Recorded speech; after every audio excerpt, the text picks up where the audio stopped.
Timu ya wanajeshi 8 wa Marekani wanapewa mission maalum ya kwenda kumchukua mwanajeshi mwenzao mmoja peke yake na kuhakikisha wanarudi naye nyumbani salama katika kikosi cha wanajeshi zaidi ya 23,000 waliokuwa katika mji wa Ramelle huko Ufaransa, wakilinda daraja na kuzuia majeshi ya Adolf Hitler yasiweze kupita ili kutoa msaada. Safari yao inakuwa ngumu ya mateso kutokana na kukutana na askari wenye nguvu, mafunzo na silaha nzito wa Kijerumani chini ya utawala wa Adolf Hitler. Baada ya kukutana na vizuizi vizito na makabiliano makali ya silaha za moto, wanajutia pewa misheni hiyo na kuita misheni hiyo ni ya kipuuzi kutokana na wao wanajeshi 8 kuhatarisha maisha yao kwa ajili ya mwanajeshi mmoja ambaye hana cheo chochote, yani private. Sasa kwa nini serikali ya Marekani inahatarisha maisha ya wanajeshi 8 kwa ajili ya mwanajeshi mmoja? Turudi nyuma katika vita ya pili ya dunia ambapo ilikuwa ni mwanzo wa anguko la Axis power, yani muunganiko wa mataifa matatu. Naongelea Ujerumani iliyoongozwa chini ya Adolf Hitler pamoja na Italy iliyoongozwa chini ya Benito Mussolini na Japan ambayo ilikuwa chini ya mfalme Hirohito. Muunganiko huu wa viongozi miamba waliweza kutawala nchi nyingi duniani kote kwa jeshi imara na lenye silaha bora za kisasa toka mwaka 1920, na moja ya taifa muhimu ambalo majeshi hayo ya Nazi yaliweka ngome zake kisawasawa ni Ufaransa. Sasa mnamo tarehe 6 Juni 1944, siku ambayo haitasahaulika katika historia ya dunia, Marekani, Canada na Uingereza wanatuma majeshi zaidi ya askari 160,000 kuvamia Ufaransa katika mji wa Normandy katika fukwe za Uta Oma ili kung'oa majeshi ya Kinazi katika mission ya kustukiza wanayoiita mission hiyo Mission Overlord. Kikosi kingine cha anga cha askari 23,000 kinafuatia na kutua katika mji mdogo wa Ramelle ili kuzuia vikosi vya Ujerumani visirudi kutoa msaada katika mji wa Normandy. Na katika kikosi hicho cha askari 23,000 mmojawapo ni Private James Francis Ryan. Sasa wanajeshi zaidi ya 130,000 waliotua katika ufukwe wa Normandy, Ufaransa, kupitia boti na meli za kivita wanakutana na upinzani mzito kutoka kwa majeshi ya Kinazi, yani Ujerumani, kwani meli na boti zao zinashindwa kufika ufukweni kutokana na fukwe kufungwa na vizuizi vya chuma vilivyotanda kwa wingi katika ufukwe. Wanajeshi wanajitahidi kuruka ili waweze kuogelea, wanakutana na mvua ya risasi nzito kutoka kwenye bunduki aina ya MG42 machine gun, bunduki ya Kijerumani yenye uwezo wa kutoa risasi 1500 kwa dakika moja. Ghafla maji ya fukwe za Normandy yanageuka na kuwa damu, kwani wanajeshi wengi wa Marekani, Canada na Uingereza wanauawa ndani ya maji, na baadhi ya wanajeshi wanafanikiwa kusonga hadi katika nchi kavu. Wanakutana na mabomu yaliyofukiwa ardhini pamoja na wigo wa waya za miiba, hivyo wanashindwa kusonga mbele. Licha ya Marekani kushinda katika vita hiyo, lakini wanajeshi zaidi ya 73,000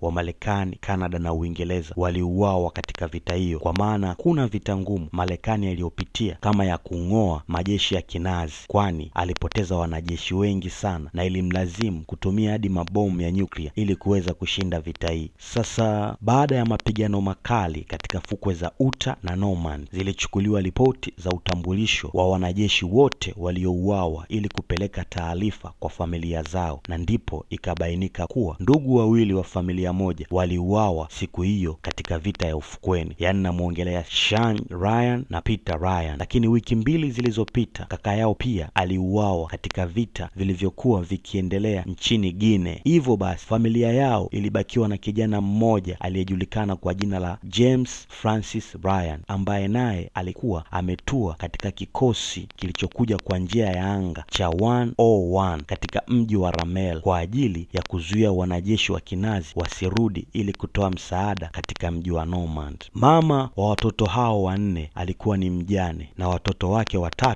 walikuwa wameshauawa katika vita, na alibaki na mtoto mmoja ambaye alikuwa katika uwanja wa mapambano na katika mission ambayo ilikuwa ni ngumu kuweza kutoka salama. Baada ya mkuu wa majeshi wa Marekani George Marshall kupata taarifa hizo, anatoa oda kwa Captain Miller kuandaa kikosi na kwenda kumtafuta Private James Francis Ryan na kumrudisha nyumbani salama ili mama yake walau abaki na mtoto mmoja. Hapo ndipo timu ya wanajeshi 8 wanatumwa kuweza kupenya katika ngome za Ujerumani na kuhakikisha wanamrudisha Private Ryan salama. Safari yao inakuwa ngumu na ya mateso, kwani hapo njiani wanapoteza askari wawili kwa sababu ya makabiliano makali ya askari wa Kijerumani. Baada ya safari yao ndefu yenye mapambano, mateso na tabu nyingi, mwishowe wanafanikisha kukutana na Private Francis Ryan, na wanapomweleza juu ya habari ya kurudi nyumbani, anakataa na anasema kwamba yeye hastahili kuondoka vitani, kwani yeye sio bora sana kuliko askari wengine. Kisa hichi ni true story, iliweza kutokea mwaka 1944 na ikawekwa katika kitabu ambacho baadaye kilisaidia kupatikana kwa movie ya Save Back the Private Ryan. Movie hii nimeielezea vizuri kwa kuiweka kwa maneno ya Kiswahili. Kwa hiyo ukihitaji movie hii unaweza ukaipata kupitia WhatsApp kwa shilingi 1000 tu. Namba zangu ni 0622356043.